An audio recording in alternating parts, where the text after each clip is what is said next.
More AEW departures have been revealed, plus a backstage fight in WWE, and we're going to talk about WWE planning an AEW star's return.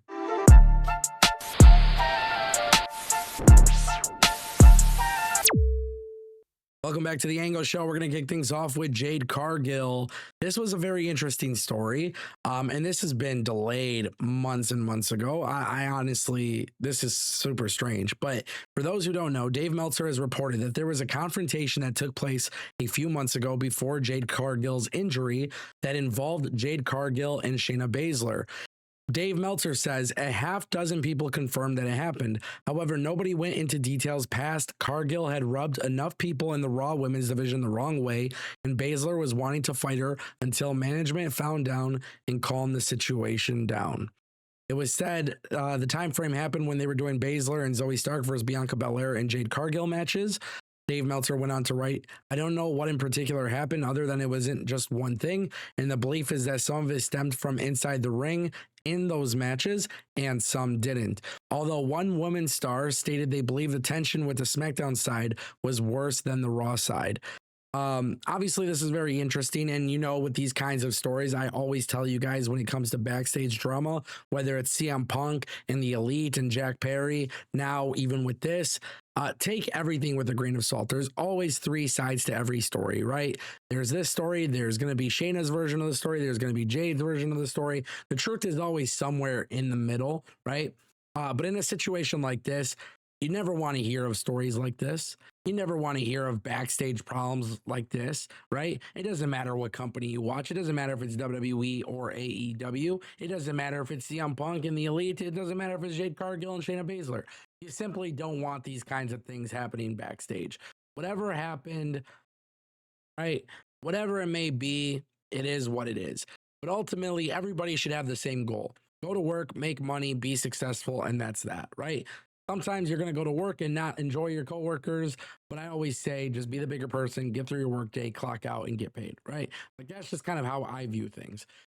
And personally, the reason why I view things like that too, especially in situations like this in the pro wrestling world, yeah, there's backstage politics. Yeah, people are going to, rub people the wrong way. And of course, there's going to be circumstances and situations where not everybody's going to like their coworker.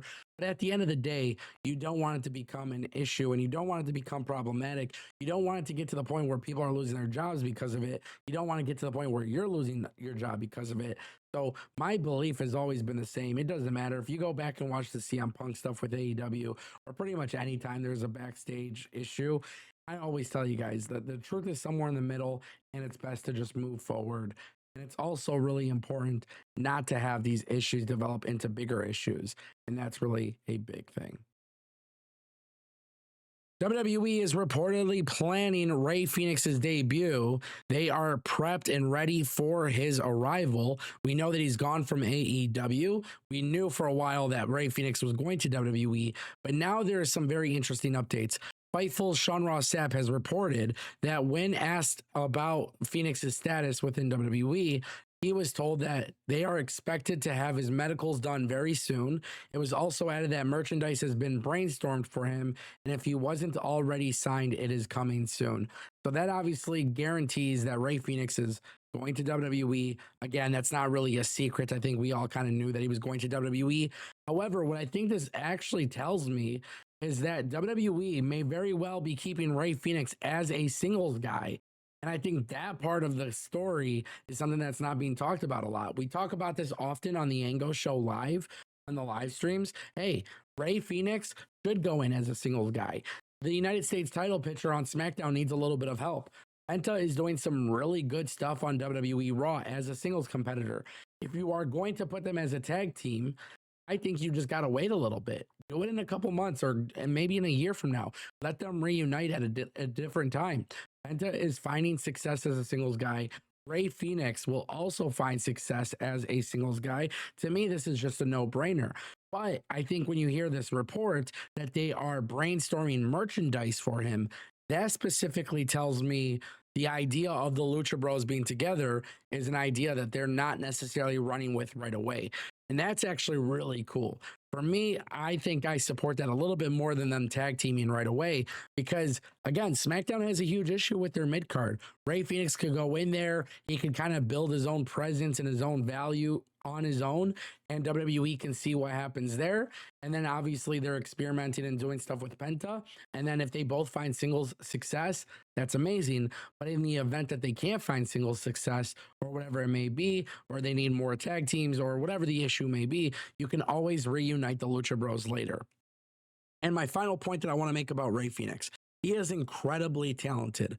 However, a lot of people are now using this narrative that he's hard to work with. He's been problematic with AEW and all this stuff. At the end of the day, the Lucha Bros going to WWE was something I think we've all known for a while. I don't foresee a backstage issue with him joining the company, as we also haven't heard anything for Penta. So this is a good thing for WWE. It's a good thing for Rey Fenix. And honestly, it's a good thing for AEW. He didn't want to be there. Why are you paying him? Obviously, WWE should do something big with him. And that brings us to more AEW departures, ladies and gentlemen. I know this is going to be one of those things that we will have to keep talking about because many, many more names are coming out. However, Wrestling Observer Newsletter has reported that Rey Fenix was removed immediately. However, the AEW roster page is slow to update. And not only was Zach Knight let go, however, Abaddon and Nick Camarado have also not been re-signed by AEW. So I have been forewarning you guys, this is coming. Now the names are coming out, and we're starting to see every week more and more people are gone from the company. Now, Abaddon's not a game changer. Nick Camarado's not a game changer. Let's just face it, guys. Adam Copeland's not a game changer. Will Ospreay isn't a game changer. Mercedes Moné isn't a game changer. If you don't agree with me, you just need to look at what it truly is happening with AEW and WWE. These companies, they could bring in whoever. It's not based on the individual names coming in or leaving. The companies are building brands, and those brands is basically what's drawing people in. So when I say that even Copeland is not a game changer, there's evidence, there's numbers, there's statistics to prove that signing Copeland and signing Mercedes and signing some of these people never led to AEW's growth. That's okay. My point that I'm trying to make here, though, is that there's going to be a lot of comments that come in. Well, Abaddon, nobody cares about Abaddon. Nick Camarado, nobody cares. It's not a big deal. Guys, it's not about it being a big deal or not. The situation is this. AEW is freeing up cap space, right? And Tony Khan has like this unlimited cap space.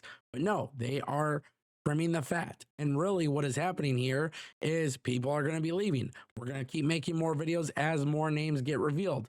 With that being said, I think it's also really important to mention Abaddon probably should go to TNA.